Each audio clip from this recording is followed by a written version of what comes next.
Hello friends, welcome back to my channel learning Aangan. इस video में हम जानेंगे कि बच्चों को शेप्स कैसे लर्न कराएं। मैथ्स के जो शेप्स होते हैं जैसे ट्रायंगल हो गया, सर्कल हो गया, रेक्टेंगल हो गया। सबसे पहले हम देख लेते हैं कि ट्रायंगल ये क्या है। ट्रायंगल। सेकंड है सर्कल।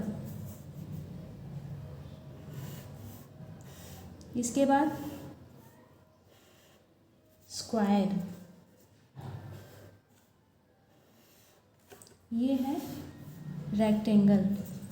अगर इस तरह से बच्चों को अगर हम लिख के बताते हैं, देखो ये ट्रायंगल है, ये सर्कल है, ये स्क्वायर है, ये रेक्टेंगल है, तो बच्चे जनरली भूल जाते हैं। कोई भी भूल जाता है, क्योंकि हम लोग भी बिना किसी ट्रिक के अगर किसी भी चीज़ को लर्न करते हैं तो 1 या 2 दिन के बाद उसको हम भूल जाते हैं। बच्चे से ये चीज़ हम कैसे लर्न कराएं और इससे रिलेटेड हम उसको क्या क्या एक्टिविटी कराएं कि बच्चा इसको कभी भूले ना, इसको एकदम से लर्न कर ले, सीख जाए बनाना और इसको याद करना।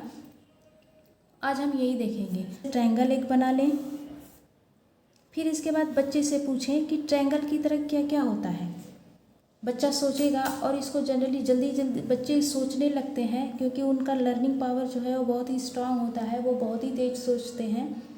तो बच्चा सोच के जनरली इसको बताएगा। जैसे मेरे स्कूल के बच्चे कुछ बताए थे कि मैम इस चीज़ की तरह जो होता है ट्रायंगल की तरह समोसा होता है। तो सही बात है, ट्रायंगल की तरह समोसा होता है।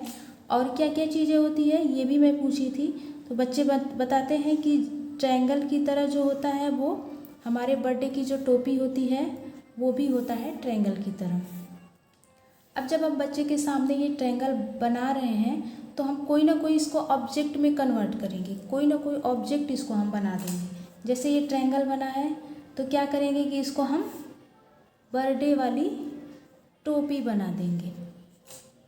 जब हम ट्रायंगल को बर्थडे वाली टोपी बनाएंगे और पूछेंगे कि ट्रायंगल क्या होता है और कैसा होता है, तो बच्चा इस चीज़ को रियलाइज़ करेगा, इस चीज़ को रिकॉग्नाइज करेगा कि ट्रायंगल की तरह ही हमारे बर्थडे वाली जो टोपी होती है वो ट्रायंगल की तरह होती है और समोसा भी ट्रायंगल की तरह होता है। तो इस तरह से ये सारी चीज़ें बच्चे के एक्सपीरियंस पे बेस्ड हो जाएगी और वो उसको आसानी से नहीं भूल पाएगा। बार बार उसको प्रैक्टिस भी करने की ज़रूरत नहीं पड़ेगी और बच्चा इसको आसानी से सीख भी जाएगा। सेकेंड है सर्कल। सर्कल अगर हम बच्चे के सामने इस तरह से बना रहे हैं और इस तरह से अगर लर्न करवा रहे हैं कि ये सर्कल है, इसको लर्न कर लो कि ये सर्कल है, तो जाहिर सी बात है जनरली बच्चे भूल भी जाते हैं। हम लोग भी बचपन में भूले हैं और बच्चे भी भूल जाते हैं कि सर्कल से आखिर क्या क्या बन सकता है या सर्कल होता कैसा है। तो सर्कल्स को लर्न कराने के लिए हम इसको क्या करेंगे, बॉल बना देंगे। कोई भी ऐसा ऑब्जेक्ट बनाएंगे जो बच्चा उसको बार बार देखता है या बच्चा उससे खेलता है, या अगर हम उसके खाने वाली चीज़ से कोई भी चीज़ जोड़ देते हैं या उसके खेलने वाली चीज़ों से किसी भी चीज़ को या सीखने के लर्न को हम जोड़ देते हैं तो बच्चा इस चीज़ को अच्छे से सीख पाता है। इस तरह से सर्कल को मैं बॉल में कन्वर्ट कर दी हूँ। कुछ बच्चे क्या करेंगे कि अगर आप बच्चे से पूछेंगे कि सर्कल जो है वो बॉल की तरह होता है तो और क्या क्या ऐसी चीज़ें हैं जो सर्कल की तरह होती हैं, तो बच्चे इसको जनरली पहले तो बच्चा सोचेगा, फिर वो कुछ ना कुछ ज़रूर आपको ऐसी चीज़ें बताएगा जो सर्कल की तरह है। कुछ बच्चे साइकिल के पहिए भी बताते हैं। कुछ बच्चे बताएंगे कि जो घड़ी होती है वो भी सर्कल होती है। सही बात है, कुछ बच्चे इसको घड़ी को भी बताएंगे।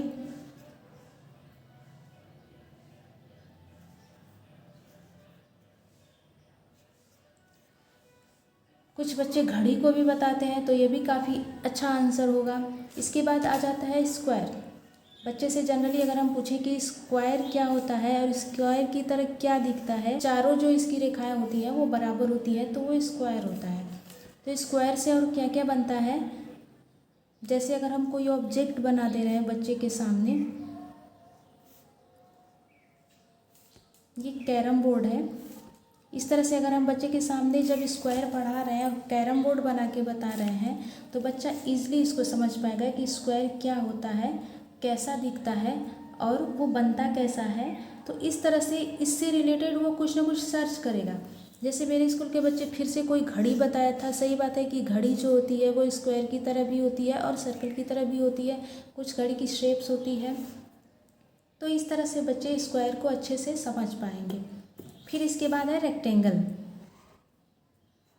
रेक्टेंगल में आमने सामने की जो रेखाएं होती हैं वो बराबर होती हैं, उसको रेक्टेंगल बोलते हैं। तो इस तरह से अगर हम बच्चे को बताएंगे तो जनरली बच्चे नहीं समझेंगे और उसको नहीं लर्न कर पाएंगे। तो हम क्या करेंगे कि इससे रेक्टेंगल से कोई ऐसी चीज़ बनाएंगे।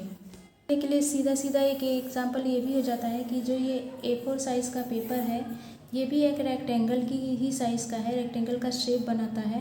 तो इस तरह से आप कोई दूसरा ऑब्जेक्ट भी बना सकते हैं। जैसे इसको अगर आप इस तरह से खड़ा कर दे रहे हैं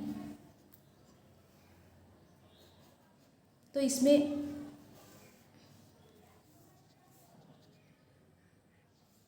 तो ये बन जा रहा है बॉटल बैग, जिसमें हम बॉटल को रख के ले जाते हैं। बॉटल बैग जो आता है पानी का, वो एक तरह से रेक्टेंगल का भी एग्जाम्पल होता है। तो इस तरह से हम रेक्टेंगल को समझाने के लिए बच्चे के सामने इस तरह से बॉटल बैग बना सकते हैं। और अगर बच्चों को इस तरह से समझाने के बाद सबको इंक्लूड करके बताना है तो क्या करेंगे, चलिए आइए देखते हैं इसको भी। सबसे पहले हम देखेंगे कि बच्चा इसको लर्न कर पाया है कि नहीं कर पाया है। तो इस चीज़ को हम समझने के लिए क्या करेंगे कि इस तरह से एक छोटा सा इमेज बनाएंगे, एक ऐसा इमेज जिसमें ये सारे शेप्स आते हैं।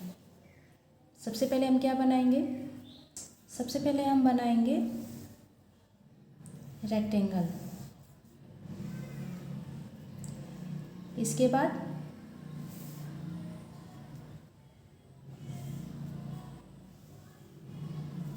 ट्रायंगल,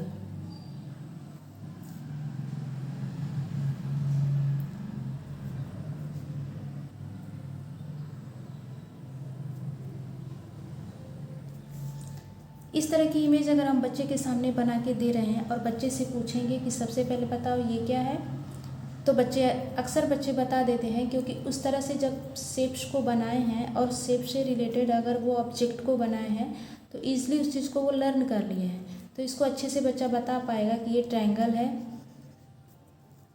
ये जो है हमारा स्क्वायर है, ये रेक्टेंगल है और ये सर्कल है। इस तरह की इमेज अगर बच्चे के सामने हम बना के रख रहे हैं और एक एक चीज़ों को, एक एक शेप्स को जोड़ के कोई भी ऐसी इमेज बना रहे हैं और बच्चे से बता रहे हैं, तो बच्चा अक्सर इस चीज़ को समझ जाते हैं। और इजली क्योंकि वो प्रैक्टिकल करके इस चीज़ को देखते हैं, एक तरह की एक्टिविटी कर रहे हैं, तो बच्चे ईजिली इस चीज़ को समझ जाते हैं और ईजिली इस शेप्स का नाम जो है वो लर्न कर लेते हैं। तो फ्रेंड्स, इस तरह से आप अपने बच्चों को पढ़ाएं और समझाएं और यकीन मानिए ये काफ़ी इफ़ेक्टिव मेथड होता है, क्योंकि ये बच्चे खेल खेल में बनाना सीखते हैं। इस तरह से बच्चों को अगर बैठा के आप लर्न कराएंगे, आप उनसे पूछेंगे, बताएंगे, तो ईज़िली बच्चे बोर हो जाते हैं। और इस तरह से आप कोई एक्टिविटी करा रहे हैं, कोई इंटरेस्टिंग इस तरह का इमेज बना रहे हैं, एक्टिविटी करा रहे हैं, बच्चे से पूछ रहे हैं, तो अक्सर बच्चे इस चीज़ को लर्न कर लेते हैं, क्योंकि वो खेल खेल में सीखते हैं। तो इसी तरह से आप भी अपने बच्चों को एक्टिविटी कराएं और मैथ्स के ये शेप सिखाएं। और फ्रेंड्स, वीडियो पसंद आए तो वीडियो को लाइक कर दें, शेयर करें और चैनल को सब्सक्राइब करना ना भूलें। Thanks for watching the video.